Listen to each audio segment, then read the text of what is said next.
Directed by Steven Spielberg, Ready Player One is a sci-fi adventure film that takes place in the year 2045, where humanity's outlook is sort of bleak. Things aren't the greatest in the real world, which is why people often go into the Oasis, a virtual reality game that allows you to be anyone you want to be and to do anything you want to do. Well, one day the beloved creator of the Oasis dies and lays out a challenge for all the players, and whoever finishes it first receives controlling share of the massively important Oasis, worth trillions of dollars. Young Wade Watts and his crew of friends who've all had a rough go in life team up and try to solve the mystery, complete the challenge, and save the Oasis from an evil organization known as the IOI that wants to run the Oasis in their own malevolent way. Alright, so Ready Player One seemed to be fairly anticipated by a lot of people. For myself, I knew Steven Spielberg was directing it and that the visuals looked really cool based off what I saw in the trailers, but that was honestly about as far as my expectations went. Honestly though, I really enjoyed it and I was pleasantly surprised, to be honest. And I think a lot of moviegoers will enjoy it if you like a certain type of film.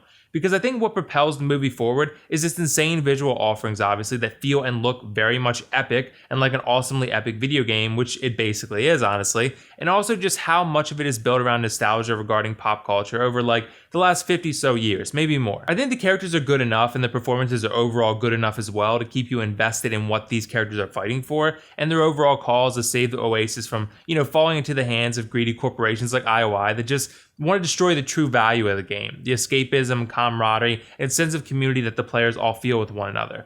All that stuff works well, and it actually builds to a pretty climactic endpoint. But I think what worked the most for me was how exciting the film was. Every single time the characters went into the Oasis, which was often because a lot of the movie takes place there, it was just action-packed and extremely exciting. There's race scenes, there's chase scenes, large-scale battles, and a lot of other really immersive stuff that makes the Oasis feel so alive and exciting, really. And that's what works the best out of probably anything in this movie. And totally unsurprisingly, it all looks stupidly good. I mean, the visuals in Ready Player One are so good that they're basically a shoo-in for a nomination at the Oscars for Best Visual Effects, because the sheer scale and complexity of everything that's going on in this film is just really astounding when you think about it. Every second I spent in the Oasis with the characters was time I spent just marveling at all the rich colors, the vibrant world design, and of course the awesome characters and avatars that inhabit that world.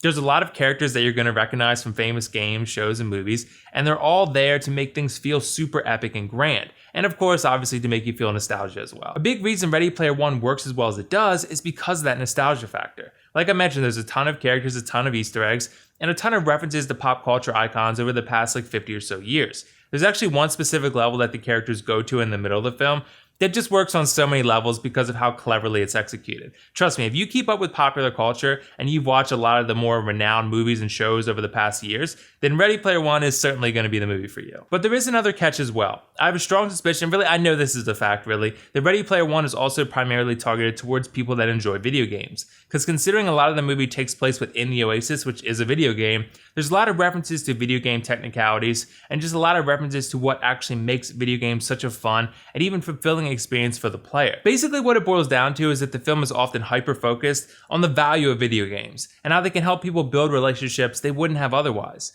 It also discusses the importance of balance as well, so balancing that video game fun with real-world priorities, which may or may not have been subtle advice from the creators, but who knows. Ready Player One reminded me of a more mature Wreck-It Ralph, a movie that heavily relies on video game references and lingo to build its foundation on, but ultimately ends up focusing on the underdog characters and their plight to stop a malevolent evildoer for the good of everyone else. That's what this movie is when you boil it down. And like I mentioned, the characters work and they're often very good when they're interacting with one another, often funny as well. But I think what will really wow you here is everything that happens in the Oasis, not the real world. But the characters do stand well enough on their own. I mean, I liked all the performances and I liked the dynamic between the friends who end up trying to work together to achieve their common goal. But I particularly liked how much I hated IOI and Ben Mendelsohn's character Nolan Sorrentino. Basically, he's a character that represents corporate greed, a slimy businessman who will step on anyone to win and do whatever he needs to do to ensure he gets what he wants. I think Ben Mendelsohn delivered a really solid performance here, because you know that when you hate the villain, and then when he makes your skin crawl whenever he appears on screen, that he's doing his job correctly, at least in this case. I also say that the film is generally paced well and does lead to a climactic conclusion that will be satisfying to the vast majority of people. I will, however, say as well that there are some problems with the actual writing, specifically in terms of how certain conflicts and subplots are established, and how they're even maintained and even resolved. For example, a character will do something that doesn't quite make logical sense, and that sends their arc in an entirely different direction that's done purposely to add more tension to the plot. There's other moments where I feel like the characters are sacrificed a little bit developmentally for the sake of showing off how cool the Oasis is.